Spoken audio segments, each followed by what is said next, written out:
So we are coming to you from our living room. Today is our 2-year anniversary, the exact date of when we started Cultivated Candle Co, which is insane. We should look up the time that we filed.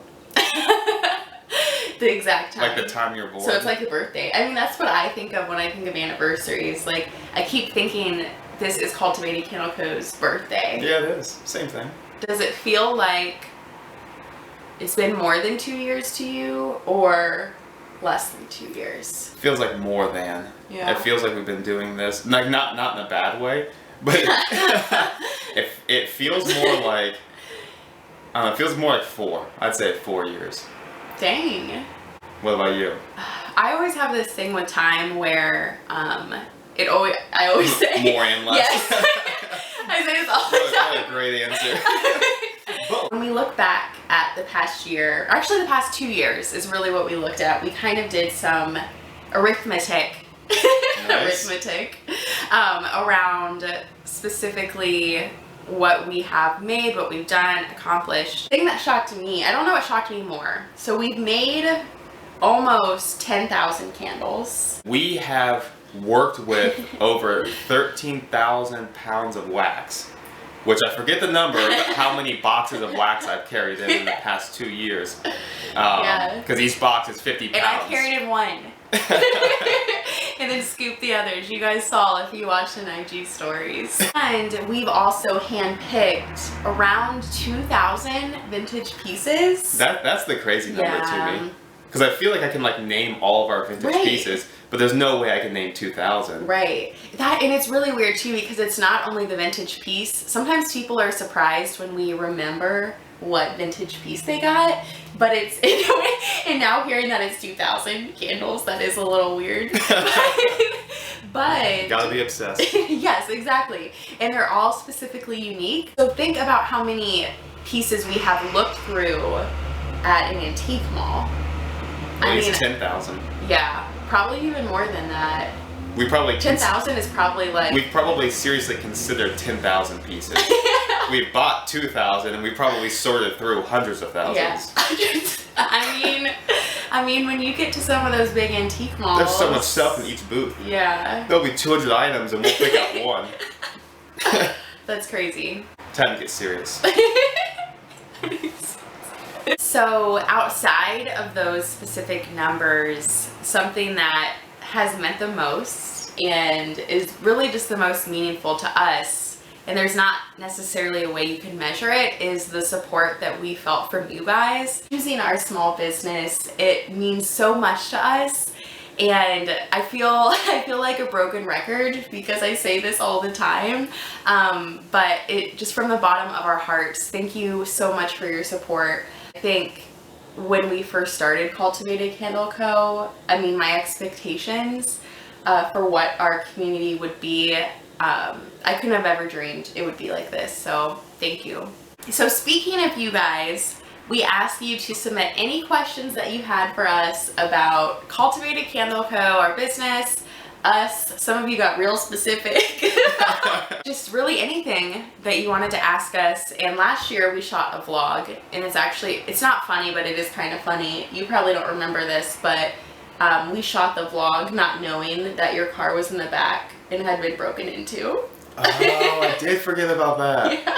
Oh, good thing we shot it before I found out.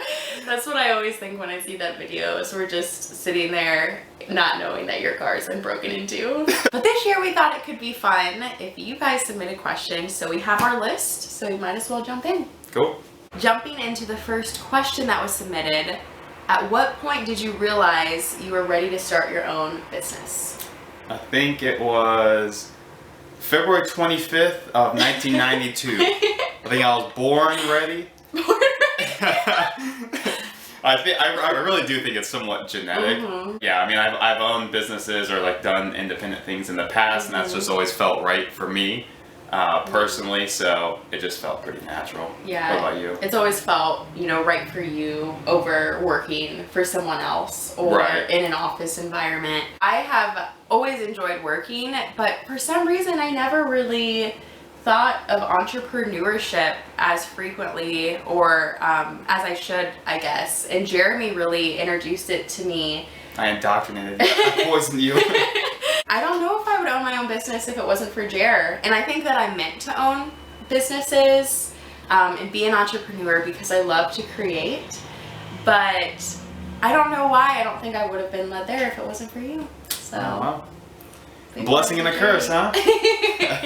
And then in terms of being ready, and I think this is something you kind of see across other entrepreneurs or risk takers, because we're definitely risk takers. I don't really think there was a point when we were like, okay, this means we're ready to get started or ready to take the next step. You're never ready to jump off that cliff, but you just do. Right. So for us, we just kind of jumped into it, and then when we left our full-time jobs, we always laugh about this looking back, but we really didn't have, there wasn't like anything set in stone saying this is gonna be okay, you're gonna fall on a soft landing. Like we just jumped into it. Question number 2. Well, No, Colleen's gotta stop crying. How did you get started making candles? so we really just started practicing and kind of doing it for fun. And honestly, I know this is another question on the list, but the idea of taking vintage pieces and turning them into candles came before we started making candles. Kind of Really the cart before the horse. yeah.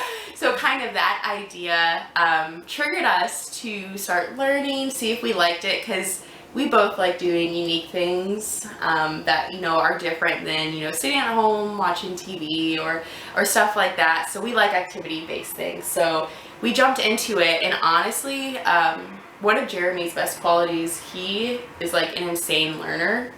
Like I don't know anyone who, like, Jeremy can be anything. Especially when you're out in an office blowing off work. You can really learn some things on the internet. Jeremy can learn things very quickly. So our base of candle making and when we first started really all stemmed from Jeremy learning and teaching it back to me.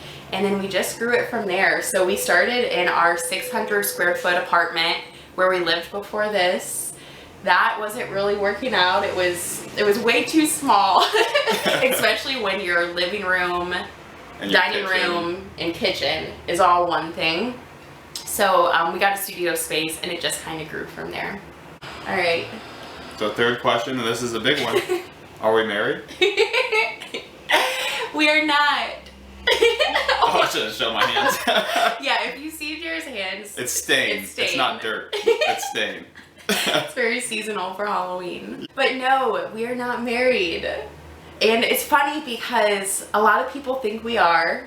A lot of people have said we are on social. We've never announced it anywhere, and obviously, when you see a couple that owns a business together, you kind of just you're gonna assume, think that they're married. So we haven't gone out of our way to correct anyone necessarily, because it's just like whatever. Right, there's no point. Yeah, we've been dating for 9 years. We live together. We have a cat. We have a business. That's the first thing you say. But nope. Awkward silence. Alright, I'm becoming quite the question master here. So question 4. Where did you get the idea to pour into antique vessels? So, from the two of us, it was my idea.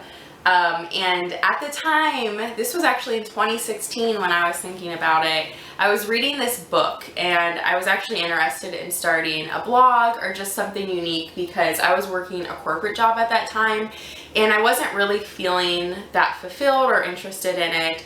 So I wanted to do something on the side that was a little more creative. So I was reading this book and it basically had you outline, it's called Content Inc. by Joe Paluzzi.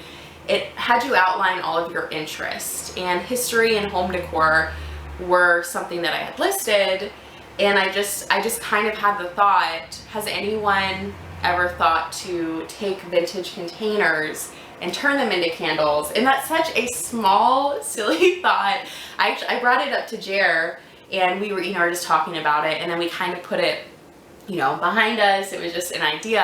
And then a few months later, he came to me and said, hey, would you want to try to start doing that? So when we came up with the idea, there's other companies that do this, and it's not a new thing. Like, from looking back, there are companies even in the early 2000s that were taking vintage pieces and turning them into candles. Also been fun to see the industry of candles kind of gravitate towards unique containers because it makes them that much more meaningful. Before we started Cultivated Candle Co., when I would go antiquing, I was always really drawn to the vintage tins, trinkets, just really the smaller things really interested me because, I don't know, you could just feel so much culture in them, especially tins and bottles, because there's a lot of the adverts still on them. So I always loved those pieces, even over some of the larger furniture, clothing, things like that. Yeah, because you really get a peek into, it seems like the average person's life, exactly. The daily life. The daily, yeah.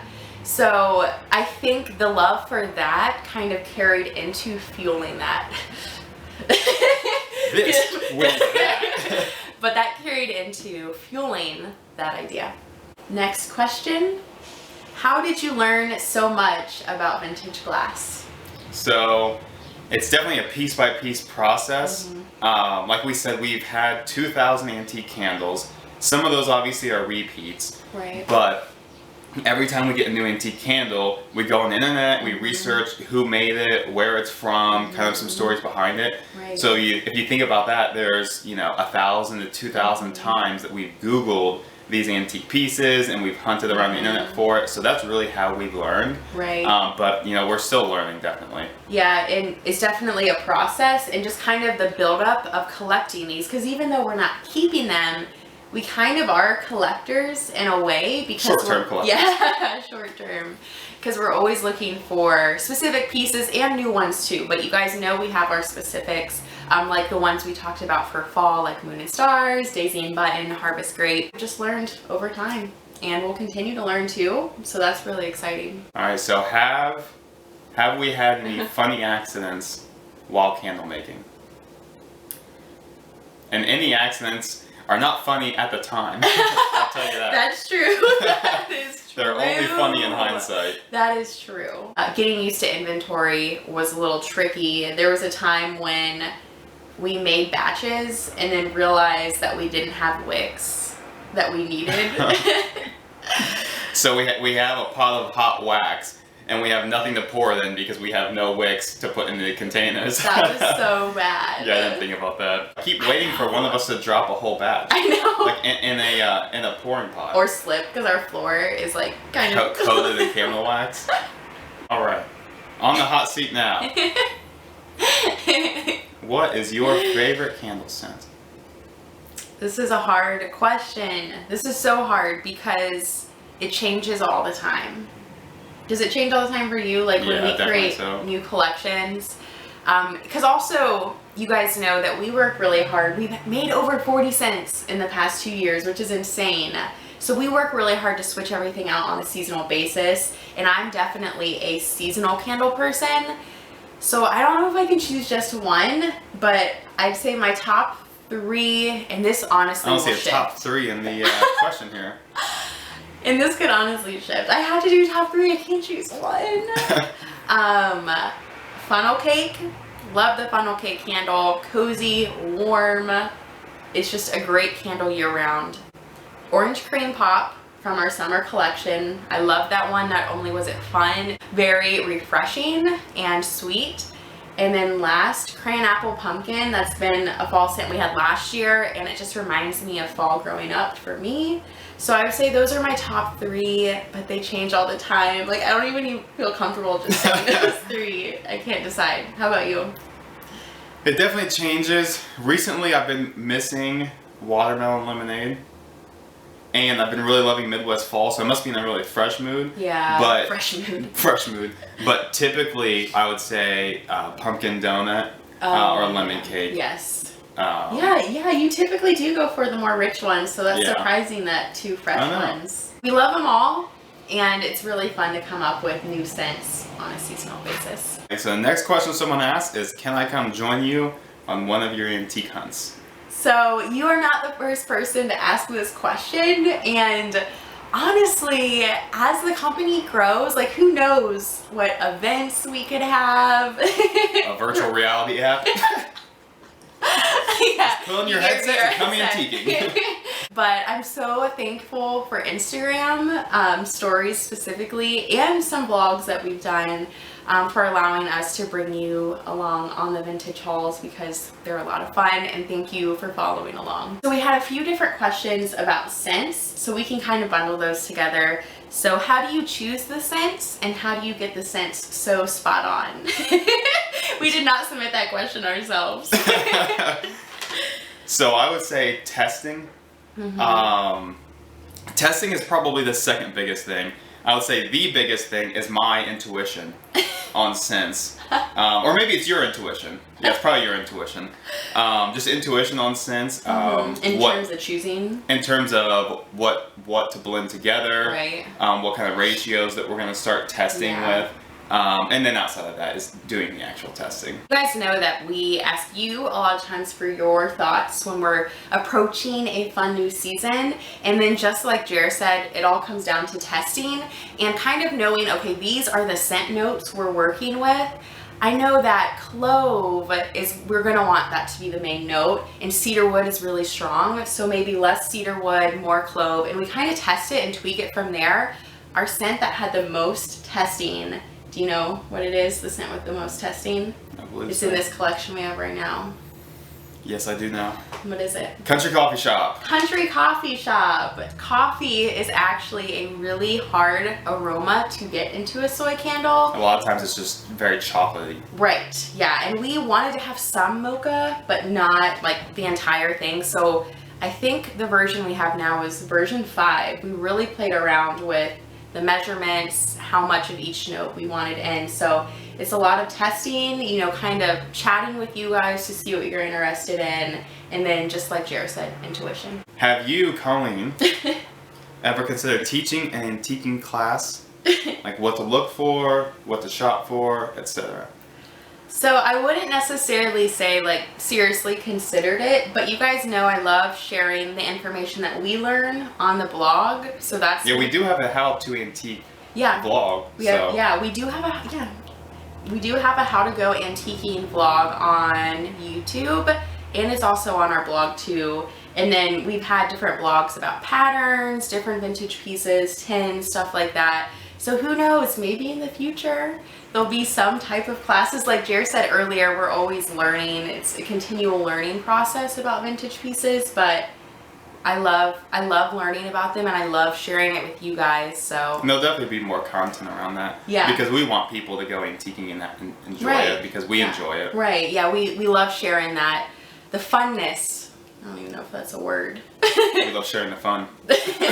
We love sharing the fun of going antiquing, kind of learning a little bit more about these pieces from the past, even outside of them just being beautiful. Someone also asked, how often do you change up the scents? So I know we kind of mentioned this when we talked about our faves, but we change up our scents on a seasonal basis. I think seasons are a key reason why there is nostalgia with scent. So that's been really important to us, and we love just giving a variety of different scents to choose from. Alrighty, and someone had a very specific, very interesting question for me. Is Jared's last name Lattimore? My name is not Lattimore. We Googled Jeremy Lattimore. Yeah. We do not know who this person is or their affiliation. So now we're curious. Now we're curious. Oh, hi. Come here. Is your last name Lattimore? Come here. Spike Lattimore? This is our cat Spike that Jeremy made fun of me earlier for mentioning that we have. So if you just see a cat tail, our cat is right here. I don't think you can see him. Have you ever thought about having people send in their personal special pieces to be filled? So we have, and we do. We do that. So if you go to our shop all page, our antique candle page, those are the two spots where you can find the product for Fill Your Own Vintage Piece. So you can purchase it there, you can inquire about your specific pieces, but that's something we thought about for a while, because that's something we love about working with the vintage pieces, is when they have additional meaning. And of course, you're going to have pieces that mean a lot to you. So we just started offering the fill your own piece option in September. Do you have any questions, Spike? Why are you guys never home? Aww. What's a candle? Let's see. Let's see. Oh, this is not going to go well. Do you have any questions? Thank you guys so much for submitting questions for us. It has been an incredible past year.